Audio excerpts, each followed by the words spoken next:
बिस्मिल्लाहिर्रहमानिर्रहीम, अस्सलाम वालेकुम। लाइव डॉक्टर शाहिद मसूद के साथ मैं हूँ सुमेरा सली। लाज़िम वज़ारत ख़ारजा ने कहा है कि पाकिस्तान ने चीन की नई कायम करदा बैनुल अक़वामी सालसी तंजीम के क़याम के कन्वेंशन पर दस्तखत कर दिए हैं। वज़ीर ख़ारजा इसहाक़ डार साहब ने कहा है कि IOMED के मुश्तरका तसव्वुर को हकीकत में तब्दील करने में चीनी क़यादत का अहम किरदार है। इसके अलावा भी दीगर मौज़ूआत पर आज हम गुफ्तगू करेंगे। स्टूडियो में हमारे साथ मौजूद हैं डॉक्टर शाहिद मसूद। अस्सलाम वालेकुम डॉक्टर साहब। वालेकुम जी। डॉक्टर साहब, पाकिस्तान क्रिप्टो काउंसिल का आला सतही इजलास 2 जून को तलब कर लिया गया, जिसमें हुकूमत ने डिजिटल मीशत के फ़रोग के लिए संजीदा इक़दामात का इरादा किया। मुल्क की इकॉनमी पर इस पर क्या असर पड़ेगा? देखें, उससे पहले तो मैं ये इसहाक़ डार साहब की जो आज हांगकांग में उन्होंने ये ग्लोबल मीडिएशन जो अदारा कायम हुआ है, इसके ऊपर मैं बात करूंगा। और ये जो है, ये आप समझें कि ये एक नई, जो हम कहते हैं कि नया दौर या नया ऑर्डर दुनिया में जन्म ले रहा है, उसकी एक बहुत बड़ी अलामत है। ये आप यूँ समझें कि ये जो इंटरनेशनल कोर्ट ऑफ जस्टिस या इंटरनेशनल क्रिमिनल कोर्ट, ये हेग में जो अदालतें हैं, उनके इसको कहा जा रहा है कि ये उनके मुकाबले पे चाइना में एक अदारा जो है वो कायम हुआ है। 33 ममालिक इसके रुकन बन गए। 85 ममालिक की नुमाइंदगी, 33 फौरी तौर पे इसके रुकन बन गए हैं। और ये जो है, इसमें ये हांगकांग में ये अदारा कायम हुआ है। एक बहुत अजीमुशान इमारतें, इसके दफातर और ये सारा। और ये जो है, ये उस ऑर्डर को बुनियादी तौर पे चैलेंज कर रहा है जो दम तोड़ रहा है अब हेग में। ये बैनुल अक़वामी अदालत इंसाफ, जिसने नेतन्याहू के वारंट निकाले हुए थे, जिसने सज़ाएं दी हुई थी नेतन्याहू को, और फिर जिन वकीलों ने, जिन जजों ने सज़ाएं दी थी, वारंट दिए थे, उन्हीं के ख़िलाफ़ फिर मुकदमात कायम हो गए। तो एक तरफ एक सिस्टम जो दम तोड़ रहा है, उसके मुतबादिल चाइना जो है अब वो मईशत से और दीगर और मामलात से बढ़ के, और ये जहन में रखें कि ईरान और सऊदी अरेबिया और इन तमाम ममालिक के दरमियान कशीदगी ना हो, ये इसमें अहम तरीन किरदार जो है वो चाइना ने प्ले किया है। और ये जो आज अदारा कायम हुआ है बाकायदा, पाकिस्तान इसके शुरू में जिन ममालिक ने इस पर दस्तखत किए हैं, उनमें पाकिस्तान है। डार साहब वहाँ पे मौजूद थे। हांगकांग में ये हुआ है। अच्छा, हांगकांग की एक अलामत बहुत बड़ी है, और वो अलामत ये है हांगकांग की। हांगकांग जो है वो तीसरा बड़ा फाइनेंशियल शहर कहलाता है आज भी। और वो जो है वो न्यूयॉर्क और लंदन के बाद सबसे ज़्यादा, मतलब ना, हांगकांग की स्टॉक मार्केट हांगकांग से स्टार्ट होता है सारा सिलसिला। तो ये जो है हांगकांग, ये अलामत इस सेंस में है कि 1842 में हांगकांग जो है वो जो पहली ओपियम वॉर हुई थी। अब देखें किस कदर तारीख जालिम है और किस कदर इंसाफ भी करती है और किस तरह से अपने फैसले सादिर करती है। पहली ओपियम वॉर क्या थी कि जी यहाँ पे जो कॉलोनाइजर्स आए हुए थे, जो काबिज थे पूरी दुनिया के बेशुमार ममालिक पे, तो अगर हम ये देखें ना, ये स्फीयर ऑफ इन्फ्लुएंस, अगर 9th मैप हम देखें तो इस पूरे इलाके में ये स्फीयर ऑफ इन्फ्लुएंस इस तरह से था कि कहीं पे हमें नज़र आ रहा है Russian sphere of influence, outer Mongolia में, मंचूरिया में, ठीक है, इन इलाकों में। और उसके बाद किंग डायनेस्टी जो है ये 1842 में 41-42 में ये अपना रोल खो गई, इसने खो दिया, और यहाँ पे कॉलोनाइजर्स आ गए। कॉलोनाइजर्स आए तो फिर आप देखें कि इसमें यहाँ पे ब्रिटिश नज़र आ रहे हैं आपको सबसे ज़्यादा। ये जो पिंक कलर है ये ब्रिटिश है। कुछ इलाका जो है वो फ्रेंच के पास चला गया, जो कि ये ग्रीन फ्रेंच, जिसको इंडो चाइना भी हम कहते हैं। और कुछ इलाका जो है, ये इलाके जो हैं बांट लिए गए। और ये वो इलाका, ये वो साल यहाँ से शुरू होता है जिसको एक तरह से आप कहें सेंचुरी ऑफ ह्यूमिलिएशन।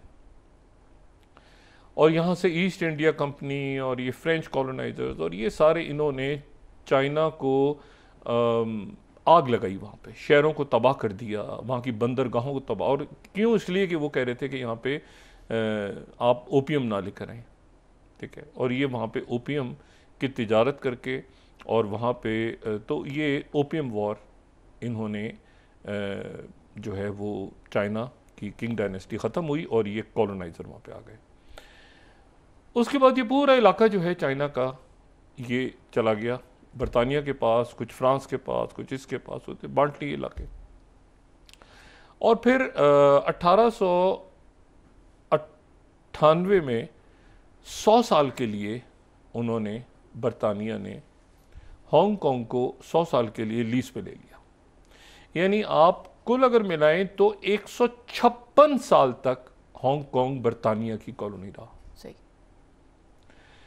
और कहीं जाके 1997 में हांगकांग चाइना को बरतानिया ने वापस किया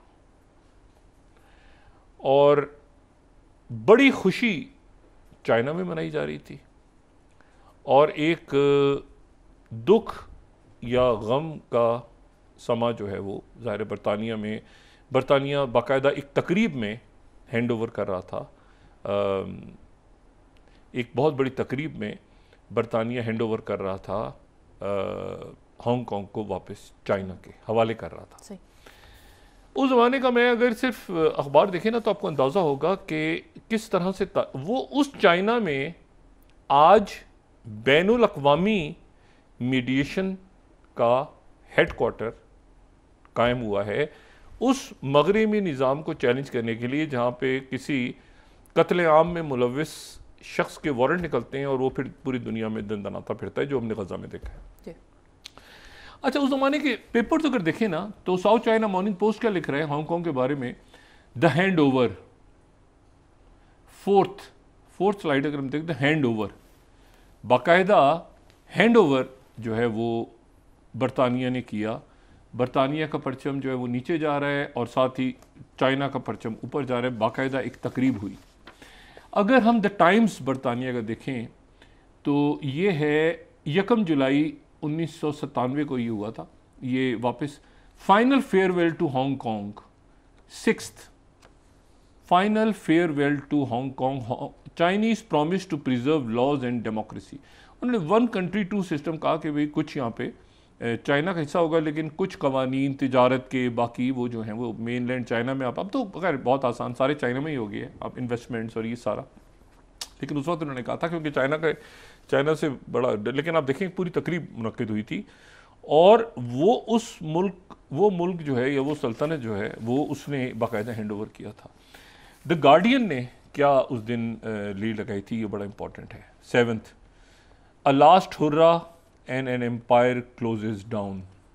ये देखें, ये हिस्ट्री है, ये हिस्ट्री है, ठीक है। चाइना का परचम लहराया जा रहा है और बरतानिया का उतारा जा रहा है, ये हिस्ट्री है। और जब तक हम हिस्ट्री को जहन में नहीं लाएंगे ना, the New York Times 5th, China resumes to control of Hong Kong concluding 156 years of British rule,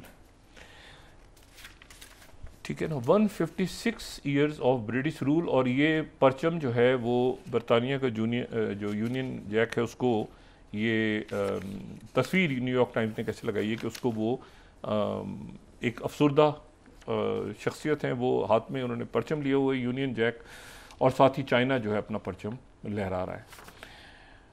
तो ये जो है ये उस हांगकांग में 156 साल जो कि वेस्टर्न कॉलोनाइजर्स का एक हिस्सा रहा, उस हांगकांग में आज ये एक अदारा कायम हुआ है। तो चाइना जो है अब ग्रेजुअली वो आप ये देखें कि उसकी मिलिट्री पावर, उसकी डिप्लोमेटिक उसका जो पूरी दुनिया में, उसका इकोनॉमिक अगर आप देखें तो वो बेल्ट एंड रोड के साथ, और बेल्ट एंड रोड के साथ जब वो दुनिया भर में फैलता है तो साथ ही एक स्ट्रेटजी भी लेके जाता है। साथ ही ग्रेजुअली करके अब ये चंद 2-4 छोटे छोटे जजीरे रह गए हैं, ठीक है, जो कि ताइवान को तस्लीम करते हैं, वो भी फारिग हो गया। और फिर चाइना की टेक्नोलॉजी, जिसके बारे में अब अमेरिकन्स को ये कंसर्न है। और कुछ बड़े अजब से फैसले आए, जो मैंने कल भी बात की थी कि क्या डीप स्टेट किस हद तक प्रेसिडेंट ट्रंप के साथ है और किस हद तक वो उसको क्रश करने में कामयाब हुए हैं या नहीं हुए। प्रेसिडेंट ट्रंप से शुरू करते हैं और फिर गजा पे आते हैं, और दरमियान में अच्छा शशि थरूर साहब को कि देखें, उनके साथ बड़ी मतलब है कि एक उनको तो बड़ा उनके साथ में, अब मुझे नहीं पता उनको उनके साथ हमदर्दी का इजहार किया जाए क्या किया जाए। उनके साथ कुछ अजीब ही मामला हुआ है। वो जो है ना वो पहुँचे हैं कोलंबिया, तो कोलंबिया वो पहुँचे हैं, तो कोलंबिया पहुँचने के बाद जो है वो उनके ऊपर ये इंकशाफ हुआ है, वहाँ पर उनको कोलंबिया पहुँच के पता चला है कि कोलंबिया जो है, उन्होंने पूरा किस्सा बताया वहाँ पे जाके कोलंबिया को, जो भी उनका एक सरकारी चल रहा है उनका, अब पता नहीं बीजेपी में है या वो कांग्रेस में है या क्या है सिलसिला, लेकिन वो पहुँचे कहाँ हैं, कोलंबिया। मुझे तो बिल्कुल आप यकीन करें कि उनकी जो पॉलिसी है ना भारत की, उनकी और ये मोदी जी की, ये मैं समझने से इसके ऊपर पूरा जो है ना एक कोई थीसिस लिखा जाएगा आगे क्या होगा। वो जब पहुंचे हैं कोलंबिया और उन्होंने पूरी वहां पे तकरीर की कोलंबिया जी, तो कोलंबिया ने पाकिस्तान के लिए आवाज उठा दी। ये मैं कोट कर रहा हूं यहां पे 54 स्लाइड। कोलंबिया, लैटिन अमेरिका में कोलंबिया पहुंचे हैं, तो कोलंबिया जो है वो कहते हैं मैं बहुत मायूस हूं, 54 द हिंदू कोट कर, उन्हीं के मीडिया को कोट करते हैं, डिसअपॉइंटेड कि कोलंबिया ने पाकिस्तान के साथ हमदर्दियों का इजहार कर दिया। ओ भाई, ये शशि थरूर को, ये इंडिया को क्या हो, मतलब मैं ये फारिग हो गए शशि थरूर। अक़वाम मुत्तहिदा तो गए नहीं ना, क्योंकि ये वहाँ पर पहले काम कर चुके हैं, तो वहाँ पे लाए लोगों ने पूछना था, तो वहाँ से तो गए नहीं। अमेरिका गए, वहाँ से निकले पनामा से कोलंबिया वापस आ जाए, तो आखिर में कोलंबिया गए, तो कोलंबिया ने पाकिस्तान के लिए आवाज़ उठा दी और उन्होंने कहा कि आपने जो जाहिरियत की है पाकिस्तान पे, आपने यहाँ पे मासूम लोगों को शहीद किया है पाकिस्तान में आपने हमला करके। तो इसके ऊपर जो है वो वहाँ पर, अब मैं एनडीटीवी कोट कर रहा हूँ 56, डिसअपॉइंटेड, कहते मुझे मायूसी हुई है यहाँ के। 56 NDTV, Shashi Tharoor as Colombia condemns death in Pakistan after operation Sindoor. उन्होंने कहा जो आपने यहाँ पे बेगुनाहों को पाकिस्तान में हमला करके शहीद किया है, उसके ऊपर उन्होंने पाकिस्तान के लिए आवाज़ उठा दी कोलंबिया ने। तो शशि थरूर कहते हैं डिसअपॉइंटेड, मुझे सख्त मायूसी हुई है।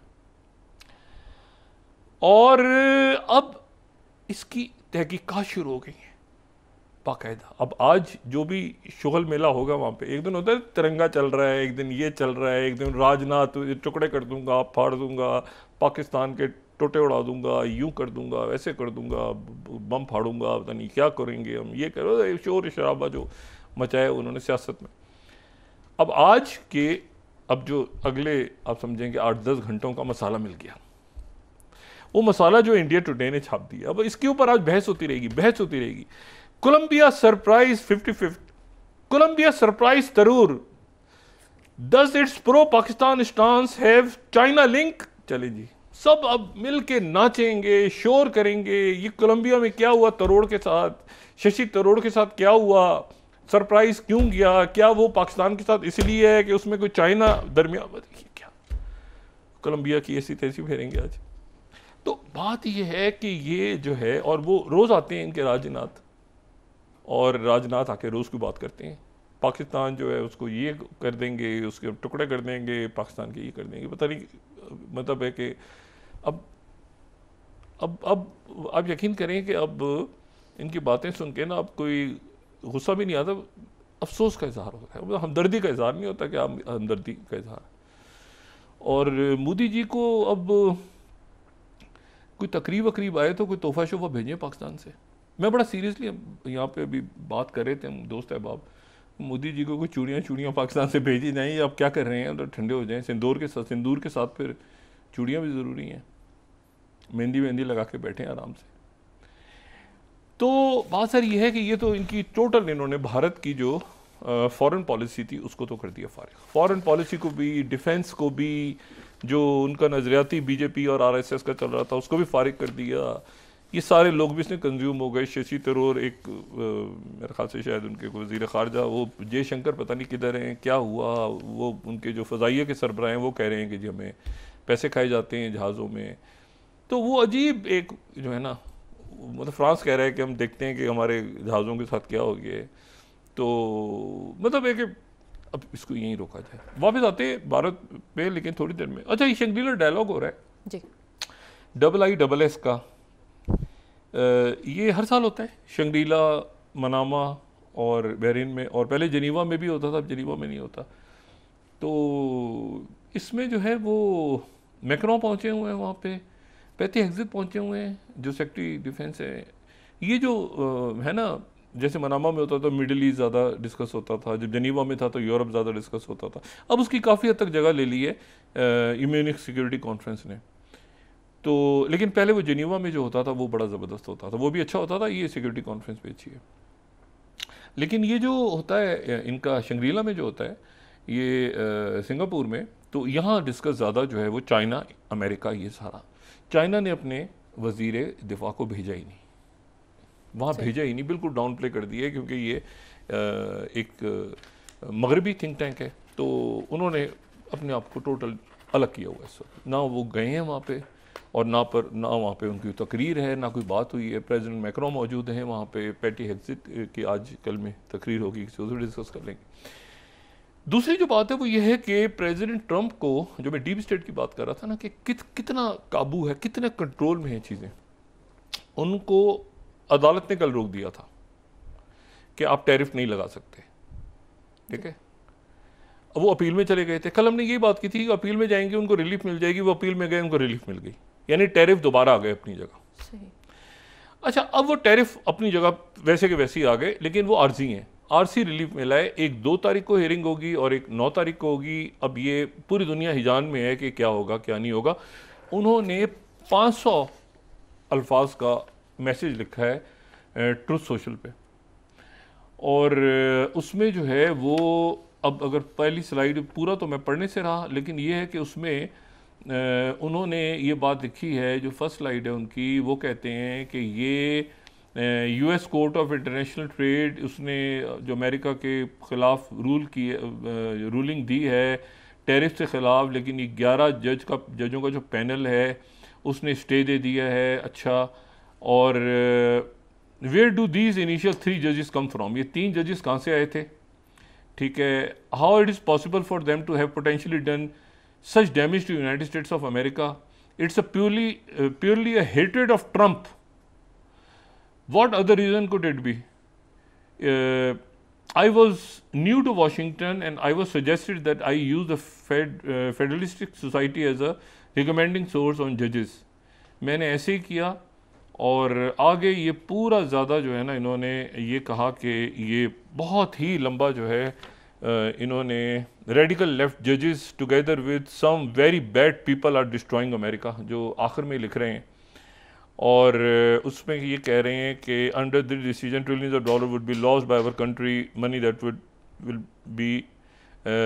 Will make America great again, और president America must be allowed to protect America against those who are doing it economic and financial harm, thank you for attention to this matter. बहुत लंबा उन्होंने message लिखा है ये social truth पे, और उसमें अब ये नया फटा पड़ गया, इनका नया पेचा पड़ गया, अदालतों के साथ फ्रंट खुल गए हैं ये। इन्होंने साथ ही अब सुप्रीम कोर्ट में जाएंगे, सुप्रीम कोर्ट से रिलीफ मिल जाएगी। लेकिन दूसरा मसला क्या हुआ है कि वो जो हार्वर्ड है, हार्वर्ड यूनिवर्सिटी के स्टूडेंट्स को, इंटरनेशनल स्टूडेंट्स को जो निकालने का फैसला हुआ था, उसको भी अदालत ने रोक दिए,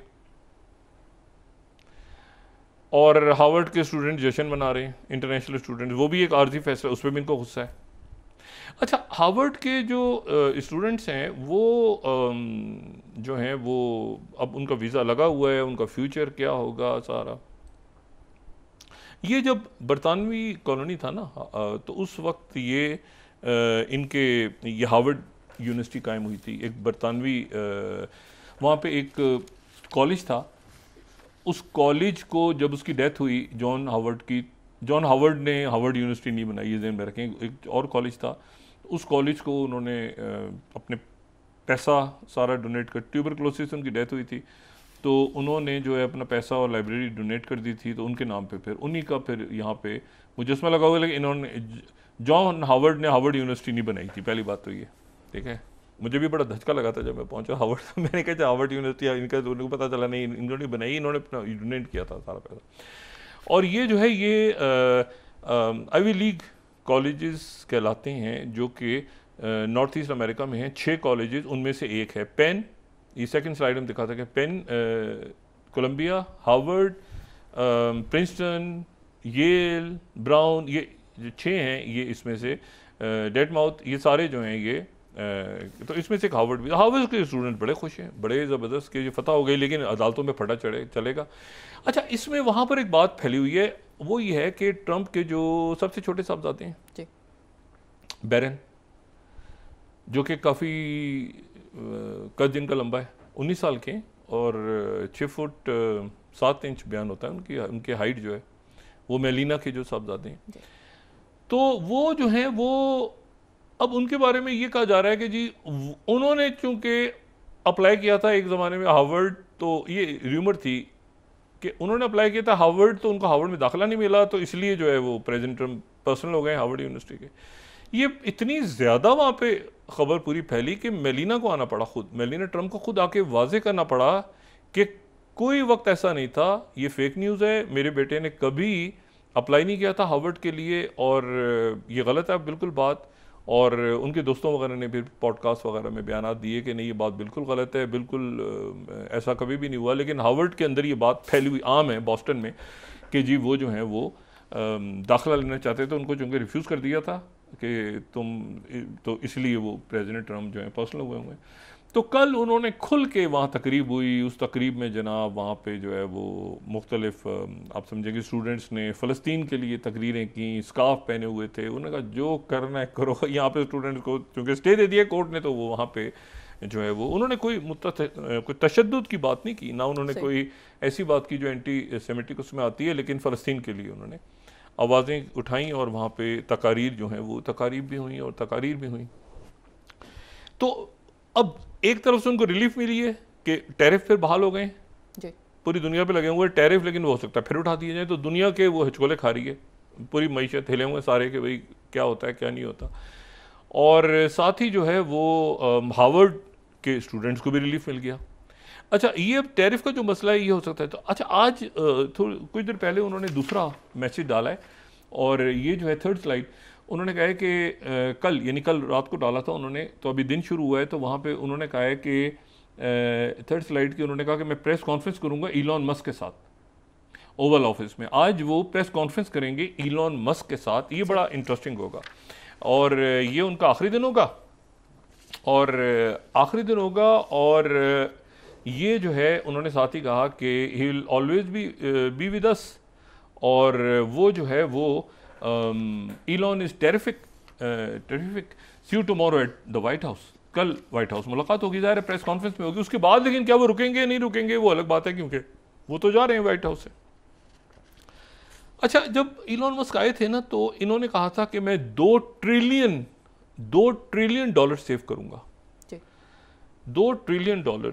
अच्छा, $2 ट्रिलियन को मैं सेव करूंगा, कट करूंगा उनके फंड्स में, ये सारा करूंगा, लेकिन वो 2 ट्रिलियन से फिर वो 1 ट्रिलियन पे आ गए। मतलब उन्होंने कहा कि 2 ट्रिलियन तो पॉसिबल नहीं है। 2,60,000 के करीब उन्होंने वर्क फोर्स को वहाँ से खारिज किया, जो कि अब उसका पता नहीं फ्यूचर, उसके बारे में बात अभी कर लेते हैं। लेकिन उन्होंने कहा कि 1 ट्रिलियन जो है, 2 नहीं 1 ट्रिलियन में कर सकता हूँ, ठीक है। तो 1 ट्रिलियन पे वो आ गए। अच्छा, अब इसमें जो है वो 1 ट्रिलियन पे आ गए, लेकिन आखिर में जो है ये देखिए ना, वॉशिंगटन पोस्ट में कोट कर रहा हूँ 12th, उन्होंने प्लान किया था 2 ट्रिलियन का टर्मोइल में, ठीक है ना। जब वो आए थे तो 2 ट्रिलियन का उन्होंने प्लान किया था, वॉशिंगटन पोस्ट। अच्छा, लेकिन फिर उसके बाद मार्च में उन्होंने कहा 14th, उन्होंने कहा कि 1 ट्रिलियन का हो जाएगा कुछ हफ्ते में, और उसके बाद ये हुआ कि वो 1 ट्रिलियन पर भी नहीं आ सके। और न्यूयॉर्क टाइम्स को उन्होंने बताया why Elon Musk hasn't come close to finding 1 trillion in cuts. अच्छा, फिर उसके बाद उन्होंने आखिर में ये हुआ कि DOJ वालों ने बताया कि 160 बिलियन जो है वो, ये अब 16वीं स्लाइड आप देखें, 160 बिलियन बचाने में कामयाब हुए हैं, लेकिन उस पर टैक्स पेयर्स का जो पैसा है वो 135 बिलियन का खसारा हुआ है टैक्स पेयर्स को, क्योंकि उसके नतीजे में उनके काम रुक गए। ये अप्रैल में उनकी कारकर्दगी की रिपोर्ट आ गई थी। अच्छा, और CNBC जो है वो उसने भी यही बात की कि जी क्लेम किया हुआ है उन्होंने कि 160 बिलियन बचाए, लेकिन 160 बिलियन तो उन्होंने बचाए, लेकिन असल जो खबर है वो खबर, दो खबरें हैं, वो फोर्ब्स दे रहा है और वॉशिंगटन पोस्ट दे रहा है। वो दे रहा है कि 18 slide, Elon Musk is 170 billion richer since endorsing Trump. Trump जब से आए तो उसके बाद जो है वो 170 बिलियन अमीर हो गए वो। ये जो मार्केट्स गिरती थी ना, शो करते हैं टेस्ला गिर गया, ये गिर गया, वो तो पहले वो जो इनो ट्रेडिंग होती है ना, उसमें सारा वो अंदर का अंदर ही सारा।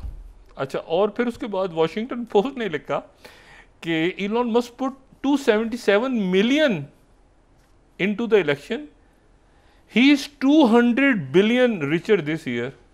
अच्छा जी, तो ये इलेक्शन के कुछ अर्से के बाद ही वो जो है वो जा रहा था। अच्छा, तो अब बहरहाल ये स्कैंडल्स आते रहेंगे, दूसरे आते रहेंगे, लेकिन जो है इसी दौरान जो है वो एक और शख्सियत जो है वो हमारे सामने, उनका भी नाम आ रहा है और आज मेरा ख्याल से उनसे भी तारुफ करवा दिया जाए। और ये जो शख्सियत हैं ये बड़ी इम्पॉर्टेंट हैं, बड़ी इंटरेस्टिंग शख्सियत हैं, और आने वाले दिनों में इनका नाम भी हम लेते रहेंगे, इनका जिक्र खैर भी होता रहेगा और काफ़ी इन पर डिस्कशन भी होता रहेगा। अच्छा, और ये जो हैं ये हैं रसल वॉल्ट। अच्छा, अब रसल वॉल्ट जो हैं, ये रसल वॉल्ट को आप इस तरह से लें, ये रसल वॉल्ट हैं और ये राइट विंग दाएं बाजू के हैं। इनके बारे में कहा यह जाता है कि असल में इलॉन मस्क तो एक चेहरा था, असल में इलॉन मस्क के पीछे जो ज़हन काम कर रहा था वो ये था, वो इनका था। और हेरिटेज फाउंडेशन जो कि राइट विंग का एक थिंक टैंक वहाँ पे, उसने जो प्रोजेक्ट 2025 बनाया था पिछले साल 2024 में जो सामने आया था शुरू में, तो जो कि एक्चुअली ट्रंप 2.0 का ब्लूप्रिंट जिसको कहा जाता है प्रोजेक्ट 2025, तो उसके ऑथर्स में से वो एक, उस कहा जाता है कि उसके ऑथर्स में से एक जो है वो ये खुद भी थे।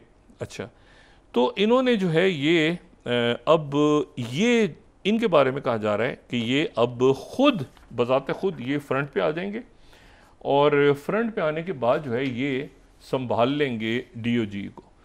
ये बुनियादी तौर पे जो हैं ये बहुत राइट विंग की शख्सियत हैं और ये आप समझें कि इनके बारे में ये अब DOJ को संभालने जा रहे हैं, ट्रंप की जगह लेने जा रहे हैं, सॉरी इलॉन मस्क की जगह लेने जा रहे हैं। तो इलॉन मस्क के साथ इनका एक खामोश रब्ता भी रहा। इनके बारे में इकोनॉमिस्ट ने ये लिखा 21 कि रस वॉल जो है डोनाल्ड ट्रंप्स होली वॉरियर। और USA टुडे ने जुलाई में ये लिखा था कि project 2025 decried as racist, some contributors have trial of racist writings and activity. और गार्डियन ने फिर लिखा था कि गार्डियन का ये कहना है कि रसल वॉल्ट जो हैं ये की project 2025 figure set to continue Trump cuts after Musk exit. तो ये जो हैं ये आगे, अच्छा इन्होंने ये डीप स्टेट की वाली बात जो है ना इनसे मंसूब है। ये वॉशिंगटन पोस्ट में अगर दिखाऊं 25 ट्रंप सिलेक्ट्स, ये बजट का चीफ बना दिया था इनको, ये बजट के चीफ इनको बनाया था। तो ये जो हैं ये डीप स्टेट मेंटल करने का इन्हीं को कहा गया था कि आपने लिस्टें आपने बनानी है। मस्क इलॉन मस्क जो है वो साइन करते रहते हैं, इनकी आपस में बड़ी अच्छे ताल्लुकात थे। तो ब्लूमबर्ग ने फिर इनके बारे में लिखा behind Trump's imperial 26th presidency and Elon there is a Russell Vought. तो वो रसल वॉल्ट जो है असल शख्सियत, उन्होंने कहा सारी, ये बड़ा खूबसूरत बनाया है इन्होंने ना ब्लूमबर्ग ने, बहुत सारे लोग अंधेरों में बैठे हुए हैं और एक शख्स जो है ना खामोशी से अंधेरों में बैठा है, असल में वो शख्स है इंपीरियल प्रेसिडेंसी के पीछे। तो रसल वॉल्ट जो है वो अब गालिबन इलॉन मस्क की जगह लेने जा रहे हैं। तो ये बड़ा इंटरेस्टिंग होगा कि आने वाले दिनों में ये किस तरह से मामला आगे चलते हैं और वो किस तरह से प्रेसिडेंट ट्रंप के बहुत करीब रहे हैं। पहली टर्म में भी वो शामिल थे ट्रंप एडमिनिस्ट्रेशन में। ब्रेक के बाद डिस्कस कर लेते हैं। पुतिन को कत्ल करने की साजिश हुई है, ये ट्रंप को बता दिया गया है। उनके दोस्त पुतिन को कत्ल करने की साजिश जो हुई है, उनके हेलीकॉप्टर पे जो अटैक हुआ है, ये ट्रंप को बता दिया गया है। और उसके बाद अब क्या सूरत हाल बनने जा रही है यहाँ यूक्रेन की और पुतिन की, और फिर हम गजा पे आते हैं। और बाकी जी नाज़रीन वापस आते हैं एक छोटे से ब्रेक के बाद।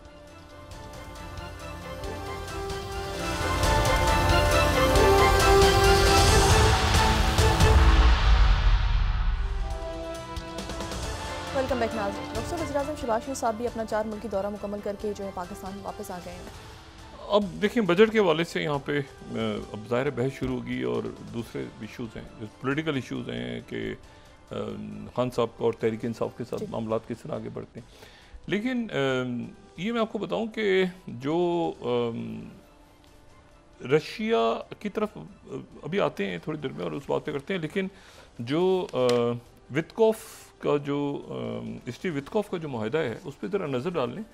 और इस मुआहदे के बारे में जो है वो ये बात कही जा रही है कि जो इसराइल 44 स्लाइड अगर दिखाएं, Netanyahu to hostage family Israel accepts Witkoff plan. अच्छा, और ये जो है ये इसको हमास की तरफ से भी कुछ रिजर्वेशंस के साथ इसको ओके कर दिया गया है। अच्छा, इसको ज़रा देखें, अगर हम पढ़ें इसको, ये framework for negotiations negotiating agreement to permanent cease fire. तो ये जो है ये इसकी ड्यूरेशन जो है इसकी ड्यूरेशन जो है वो 60 डेज़, और उसके बाद जो है वो प्रेसिडेंट ट्रंप ने जो है वो 60 डेज़ प्रेसिडेंट ट्रंप गारंटी दे रहे हैं, ठीक है, कि सीज़ फायर पे इसराइल रहेगा। अच्छा, 60 दिन के लिए, ये तो ड्यूरेशन हो गई। होस्टेजेस में 10 इसराइली लाइव होस्टेजेस और जो जिंदा हैं, और 18 उनकी जो हैं वो मैयत हैं। अच्छा, 58 उनके पास पहले दिन, और 7 जो हैं half of the living and disease hostages, 5 living and 9 will be release on day 1, और ये बाकी। अच्छा, जो थर्ड है इसकी वो इम्पोर्टेंट है। एड जो है वो फौरी तौर पे शुरू हो जाएगी, जैसे हमास एग्री करेगा, हमास एग्री कर चुका है इस पर गालिबन, और उसमें जो यूनाइटेड नेशंस और हिलाल अहमर, अगर इसको थर्ड को देखें तो इसमें आ रहा है चैनल्स जो हैं इंक्लूड यूनाइटेड नेशंस और रेड क्रिसेंट। वो गज़ा फाउंडेशन को हटा दिया गया इसमें से, उसका नाम हटा दिया गया और वो होगी भी नहीं। अच्छा, फोर्थ पे अगर चले जाएँ तो एक्टिविटीज़ इसमें ये होंगी कि सीज़ फायर के दरमियान एरियल मूवमेंट कम होती जाएगी। गज़ा में 10 आवर तक, वो 10 घंटों तक जो है वो सर्वेलेंस रहेगी, 12 घंटे जो है वो, ये सीज़ फायर होना है ना, ये परमानेंट इसमें नहीं है। अभी आगे चलते हैं इस पर ज़रा।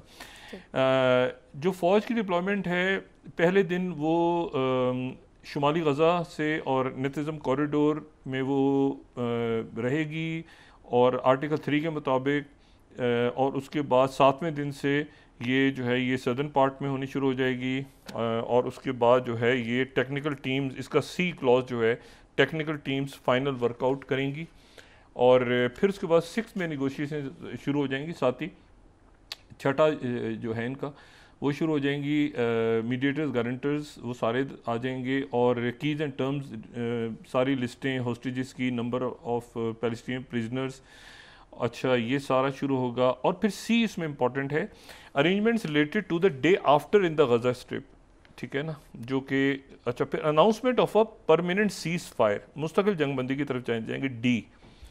अच्छा, presidential support, president is serious, यानी प्रेसिडेंट ट्रंप का जिक्र हो रहा है अबाउट पार्टीज, और ये जो है ये सीज फायर पे एग्रीमेंट होगा, और ये नेगोशिएशन चलती रहेंगी, टेम्प्रेरी पे नेसेसरी होगा तो कंक्लूड होगा एग्रीमेंट, ये सारा। अच्छा, अब 8वें पे आ जाएं, ये इंपॉर्टेंट है। 8वां जो है इसकी जो शिक है उसमें release of Palestine prisoners in exchange for release of 10 Israeli life hostages. जो कंडीशंस हैं फेज़ 1 की जनवरी 19, 2025 के एग्रीमेंट के मुताबिक, तो इसराइल जो है वो 125 लाइफ सेंटेंस के प्रिजनर्स को रिलीज़ करेगा, और 1100 गज़ा के जो डेटिनीज़ हैं, जो कि जिनको डिटेन किया था 7 अक्टूबर 2023, और उसके बाद जो है वो 18 होस्टेजेस के बाद ये 180 यहाँ से मैयतें जाएंगी, वहाँ से होस्टेजेस की जो हैं वो बाकियात आएंगी, और ये सारा कुछ होगा ये इस पूरे अरसे में। अच्छा, फिर ये लिस्ट फराहम होती रहेगी सारी, ये होता रहेगा, रिमेनिंग हॉस्टेजेस रिलीज होंगे दरमियान में, ये सारा कुछ होगा। गारंटर्स कौन है इसमें? 11वां 11th गारंटर्स हैं mediators guarantors US, Egypt and Qatar. US, Egypt and Qatar ये गारंटी देंगे कि 60 दिन तक ये जो है ये सीज़फायर चले, और अगर एक्सटेंशन इसकी हो जाए तो सीरियस डिस्कशंस होते रहेंगे परमानेंट सीज़फायर के लिए, और make every effort to ensure the completion of the above mention negotiations. अच्छा, स्टीव विटकॉफ जो हैं वो रीजन में आएंगे, फाइनलाइज करेंगे इसको और प्रिजाइड ओवर करेंगे नेगोशिएशंस को। और 13वां जो है, president Trump will personally announce the ceasefire agreement. अच्छा, ये जो है प्रेसिडेंट ट्रम्प, जो बात पहले भी हुई थी ना कि वो खुद अनाउंस करेंगे, इस पर थोड़े से जो है वो उनको हमास का कहना ये है कि इसमें परमानेंट सीज़फायर का ऐलान होना चाहिए। उनका कहना ये है कि नहीं इसमें, क्योंकि उसकी वजह ये है कि हमास का इसमें रोल रहेगा इस पूरे सीज़फायर के दौरान, चूंकि यरगमाली कुछ कुछ रिहा होते जाएंगे ना, तो उन्हें रिहा कौन करेगा? हमास ही करेगी ना रिहा, तो वहाँ जंगबंदी हो जाएगी इसी दौरान। अच्छा, 1000 के करीब ट्रक रोज जाएंगे और इमदादी सामान जाएगा, और वहाँ से ज़ख्मी बाहर आएंगे, वो मिस्र और बाकी जगहों पे आना जाना शुरू हो जाएगा। अब इसमें इशू ये है सारा कि हमास वहाँ पे चूँकि मौजूद रहेगी, हमास इसमें ये नहीं है कि हमास हथियार डालेगी, और ये भी नहीं है कि हमास का आगे जाके यानी तीसरे ये परमानेंट सीज़ फायर तक जाते हैं तो हमास का कोई पॉलिटिकल रोल होगा या नहीं होगा, ये भी आम इशू है, वो इसमें नहीं है। तो हमास चूँकि रहेगी मौजूद तभी तो ये रमालियों को रिहा करेगी ना 60 दिन के आखिरी फेज तक, तो ये हमास को भी सूट कर रहा है। हमास भी कह रही है ठीक है कोई मसला नहीं है, इसमें हमें हथियार डालने का नहीं कहा, और जंगबंदी हो जाएगी तो उधर से कोई आ नहीं सकेगा। और वो उसी तरह से देखिए, प्रेसिडेंट ट्रम्प ये बात पसंद नहीं करते कि ये गमालियों को रिहा किया जाए, तकरीब की जाए इस तरह से, लेकिन ये है कि वो शायद हमास वाले ना करें, शायद वैसे ही वो हैंड ओवर कर दें खामोशी से, क्योंकि इसमें ये जो टॉक्स हैं ये डायरेक्ट हुई हैं हमास के और ट्रम्प इंतज़ामिया के दरमियान। ठीक है, एडन बॉयलर भी उसमें, डॉक्टर बिसरा उसमें, ये जो है वो स्टीव विटकॉफ उसमें, लेकिन उसमें इसराइल को बाहर रखा गया है। तो इसराइल को बस बताया गया है कि आपने ऐसे करना है। और प्रेसिडेंट ट्रम्प की जो पिछले हफ्ते उनसे बात हुई है उसमें तलखी भी थी, उसमें जब उन्होंने कहा कि इसराइल ईरान पे हमला नहीं करोगे, उसके नतीजे में हमारे मुज़ाकरात ख़राब हो जाएंगे।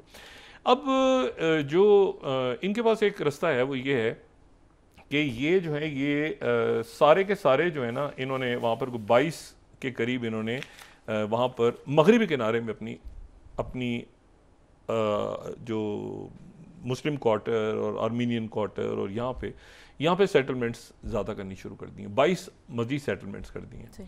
और कहा यह है कि हमें ये गज़ा हमारे अपने लोगों को ये बताया कि गज़ा हमारे हाथ से जा रहा है, लेकिन अब जो फ़लस्तीनी जो इसराइली रियासत कायम होगी बड़ी, वो मगरिबी किनारा उसका हिस्सा होगा। यानी अब ठीक है, गज़ा तो हमारे अपने लोगों को ही बता रहे हैं कि गज़ा चला गया, हमारे हाथ से चला गया, गज़ा की फिक्र नहीं कर रहे, लेकिन ये मगरिबी किनारा जो है, यानी जहाँ पे मस्जिद अक्सा है, जहाँ पे बैतुल मुक़द्दस है, वो जो है वो जगह इसराइली रियासत होगी, तो यहाँ पे आबादकारी और ये बेन गेवर और ये सारे वहाँ पे उछल कूद करते फिर रहे हैं। इसी दौरान जो है, अच्छा अब यहाँ पे इम्तिहान शुरू हो रहा है, क्योंकि यहाँ पर इम्तिहान शुरू हो रहा है, यहाँ फ़लस्तीनी अथॉरिटी भी है, यहाँ हमास भी है, सारे इकट्ठे हैं, और यहाँ जॉर्डन और इजिप्ट और कतर, और अब उनका इम्तिहान शुरू हो रहा है। अभी तो उन्होंने गज़ा को सेव किया है ना, और यहाँ पर मैं आपको बताऊँ कि रोल शुरू होगा टर्की का, और यहाँ रोल शुरू होगा सऊदी अरेबिया का, और वो रोल शुरू होगा एक तो जॉर्डन, ठीक है, और फिर उसके बाद ये ज़हन में रखें कि टर्की अगर डायरेक्ट नहीं भी बात करेगा ना इनसे सेऊनियों से, तो टर्की और सऊदी अरेबिया जाएंगे थ्रू अहमद शरा, ठीक है, थ्रू अहमद शरा वो तबीयत साफ़ करेंगे। ज़रूरी नहीं कि वो डायरेक्ट करें, वो अहमद शरा जो है वो गोलान की पहाड़ियों पे अहमद शरा है ना, अभी तो ये तासुर है कि अहमद शरा जो है वो उनको अमेरिका ने भी तस्लीम कर लिया, बाकी मुल्कों को भी तस्लीम कर लिया, लेकिन ज़हन में रखें कि अहमद शरा को यहाँ पे लाया कौन है? टर्की और सऊदी अरेबिया, और बाकी मुल्कों ने भी सब ने फिर एक्सेप्ट कर लिया उनको, और अब लीग में शरीक हैं, वो ट्रम्प से मिले हैं, ट्रम्प से मिले हैं, ठीक है ना। तो उनका जो है वो पूरा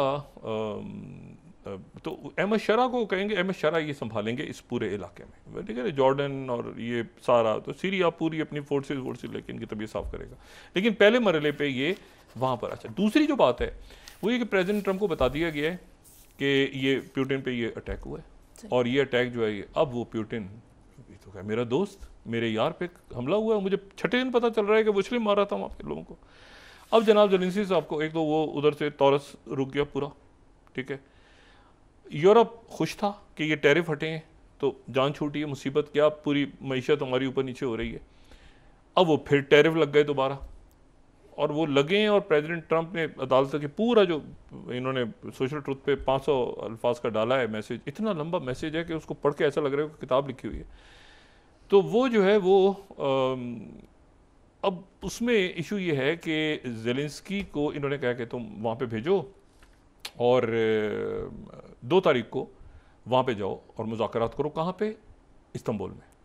अच्छा, बहुत फ़ाल है तुर्की हमारा दोस्त मुल्क, बहुत फ़ाल है कि किसी तरह से मीटिंग हो जाए वहाँ पर, यूक्रेन और रशिया की मीटिंग हो जाए और उसमें जंगबंदी हो जाए और जंगबंदी के बाद फिर एक मुलाकात हो जाए जो कि प्रेसिडेंट उर्दगन, पुतिन और प्रेसिडेंट ट्रंप को दावत दे आने की। यानी वो जो ट्रंप कह रहे थे ना मैं तुर्की जाना चाह रहा हूँ, मैं तुर्की जाना चाह रहा हूँ, पुतिन हाँ नहीं कर रहा। तो आज उनकी तरफ से जो है ना वो एक आप समझें कि एक फीलर सा उनकी तरफ से आया है कि उन्होंने एक उनके जो दिमित्री पेस्कोव हैं उन्होंने एक वहाँ से बात की है। तास को अगर हम यहाँ पे दिखा सकें, अभी 1 मिनट में मैं निकालता हूँ। तो तास को उन्होंने कहा है कि हम रेडी हैं हम जाने के लिए वहाँ पे, और लेकिन ये कि हमारी हाँ ये 29 Kremlin names conditions for Ukraine talks between Putin, Zelensky and Trump. अब ये बड़ी इंटरेस्टिंग बात है, कंडीशंस रख दी हैं रशिया ने पुतिन, ज़ेलेंस्की और ट्रंप के दरमियान मुलाकात, और कहाँ पे होगी? इस्तांबुल में होगी। और ये वो है जो वहाँ के जो टर्की के जो वज़ीर ख़ारजा हैं हिकन फिदान, जो अभी मौजूद थे यूक्रेन में भी और मॉस्को में भी। तो इन्होंने ये बात की तो मॉस्को ने ना नहीं किया, कंडीशन रख दी हैं, लेकिन कहा ये कि 2 तारीख को जो मीटिंग होगी उसके जो नताइज होंगे उस पर इन्हिसार होगा कि क्या पुतिन और ट्रंप की मुलाकात होनी चाहिए इस्तांबुल में इस वक्त, क्योंकि रशिया जीत रहा है। रशिया जीत रहा है। रशिया के जीतने से आप तसव्वुर करें कि यहाँ पे होगा क्या यूरोप में। मुझे नहीं पता कि यूरोप डिवाइड होगा मुख्तलिफ कैंप्स में, नेटो का क्या हाल बनेगा। मतलब यूक्रेन की शिकस्त कोई मामूली बात नहीं है। कंडीशंस क्या उन्होंने रखी हैं कि एक तो यहाँ पे अच्छा कीथ केलॉग ने आज कह दिया कि नेटो की ईस्टवर्ड एक्सपेंशन, ये तारीखी दिन कीथ केलॉग कह रहे हैं कि नेटो की जो एक्सपेंशन है, ईस्टवर्ड एक्सपेंशन, वो गलत है। ठीक है, वो गलत है और पुतिन का मौक़िफ़ हमेशा से सही रहा है, हमारा नेटो का गलत रहा है। और इसको कीव के मीडिया को कोट कर देते हैं 30th, NATO expansion fair concern for Putin. ये जो एक्सपेंशन होती रही है ना जॉर्जिया में और ईस्टर्न यूरोप में, ये पुतिन का बिल्कुल ठीक कंसर्न है। ये कीथ के लोग कह रहे हैं। यानी शुरू करें आप वो 90 की दहाई से शुरू करें और फिर उसके बाद जब पहली सदी शुरू होती है और फिर जॉर्जिया तक कई मुल्क शामिल हो, वो कहते हैं पुतिन का कंसर्न बिल्कुल ठीक है, ईस्टवर्ड एक्सपेंशन होनी नहीं चाहिए थी नेटो की। भाई जो मुल्क चले गए उनको क्या बनेगा, देखिए ना। तो ये इन्होंने जो है बिल्कुल आज जो है वो इन्होंने ये बयान देके तो बिल्कुल वो अजीब सूरत हाल बना दी कि ईस्टवर्ड एक्सपेंशन जो है वो गलत है। दूसरी बात ये है कि 14,000 ट्रूप्स और 100 बैलिस्टिक मिसाइल्स, एक रिपोर्ट आई है, और मिलियंस ऑफ जो म्यूनिशंस हैं वो दिए गए नॉर्थ कोरिया ने रशिया को दिए इस पूरे अरसे में। और रशिया में एक तकरीब हुई है, उसमें $1,95,000 का इनाम दिया गया। 37वीं स्लाइड, 12 रशियन फाइटर्स को जिन्होंने F-16 गिराया था। ये 37वीं स्लाइड तास में पूरी तकरीब में उन्होंने जो है ये 1,95,000। अच्छा, अब जो उन्होंने ऐलान भी कर दिया, वही व्लादिमीर मेदिंस्की आ रहे हैं वहाँ पे, ये 2 तारीख को मीटिंग है इस्तांबुल में। और मेमोरेंडम उन्होंने दे दिया है। मेमोरेंडम क्या है? वो 4 इलाकों को तस्लीम करोगे, नेटो को लाओगे नहीं, वो अच्छा सीज़फायर नहीं होने जा रहा अभी। सीज़फायर, इसमें सीज़फायर नहीं है, अभी टॉक्स हैं। सीज़फायर वो कह रहे हैं कि ये सीज़फायर जो है ये उस वक्त होगा जब ये आप कंडीशन सारी मानेंगे और मजीद आगे बढ़ते जा रहे हैं रशिया बढ़ते जा रहे हैं। रशिया का अपर हैंड है ना, जो आप मैदान में जंग जीते हुए हैं, तो उस पर आप क्यों सुनेंगे ज़ेलेंस्की की?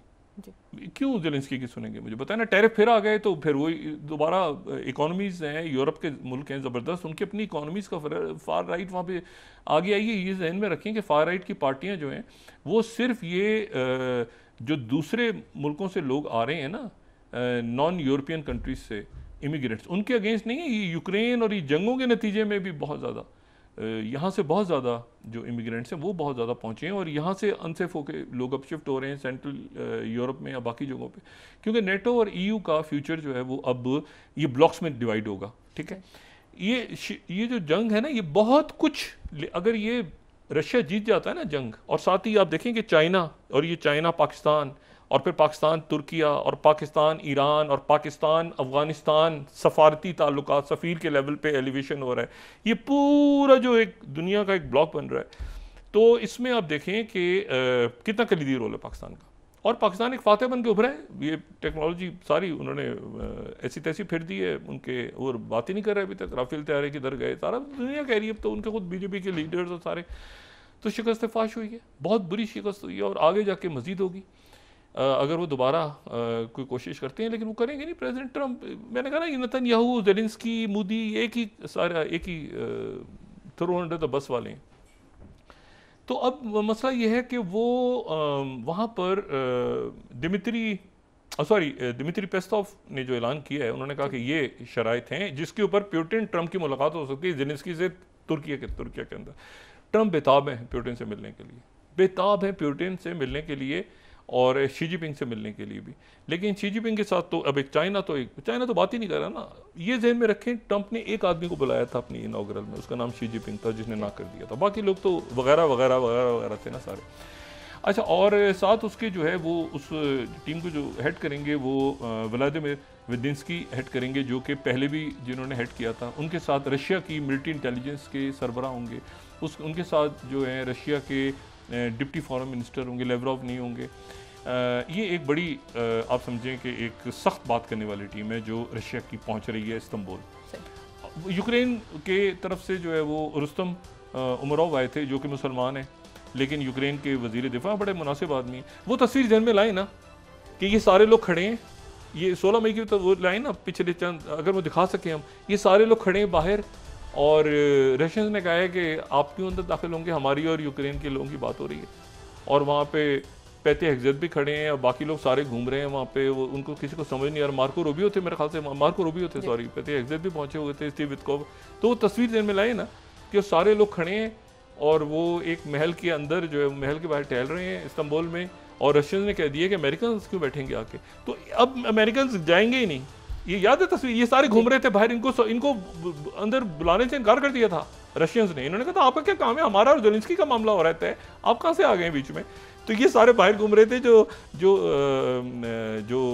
तुर्किया के जो वज़ीर ख़ारजा हैं, उन्होंने वेलकम किया था, सब कुछ किया था। अमरीकी जाके फंस गए थे कि हम यहाँ क्यों आए, इस्तांबुल में घूम रहे सड़कों पर।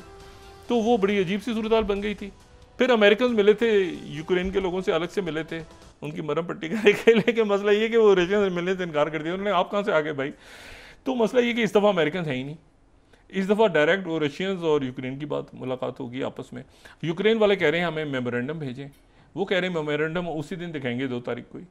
तो मेमोरेंडम में क्या होगा, वही होगा 4 इलाके तस्लीम करो, ये बफर जोन या ये सारा मामला फ़ौजें पीछे लेके जाओ, और इन रियासतों को तस्लीम करो, इंडिपेंडेंट करो, ये करो, लिख के दो कि कभी नेटो का नाम भी नहीं लोगे, सोचोगे भी नहीं कि नेटो कोई चीज़ है। मतलब तसव्वुर, सोच, यहाँ पे चिप लगाओ अपने, सब एक रशियन मेड या चाइनीज़ मेड या नॉर्थ कोरियन मेड चिप लगाओ अपने जहन में कि कहीं ख्याल भी ना आए कि नेटो नाम की कोई चीज़ एग्जिस्ट करती है। मतलब तसव्वुर भी ना करना, और डीमिलिटराइज हो जाओ सारा। मतलब है कि यूक्रेन को टोटल, और जो है ना इसमें, और फिर उसके बाद जो भी तुम्हारे मामलात हैं प्रेसिडेंट पुतिन के साथ, क्रिटिकल अर्थ मिनरल्स या रेयर अर्थ मिनरल्स के, वो जो भी सब आएंगे तो ये रशिया की टेरिटरी होगी, उसमें आके इन्वेस्ट करें तो प्रेसिडेंट ट्रंप को ज़्यादा मज़ा लुत्फ़ आएगा, बजाय इसके कि वो जंग हो रही है और लोग मर रहे हैं और यहाँ पे धमाके हो रहे हैं और ये हो रहा है। जैसे रशिया को आगे आने दें, रशिया अपनी एक बॉर्डर लेकर चला जाए, बफर जोन बना दे,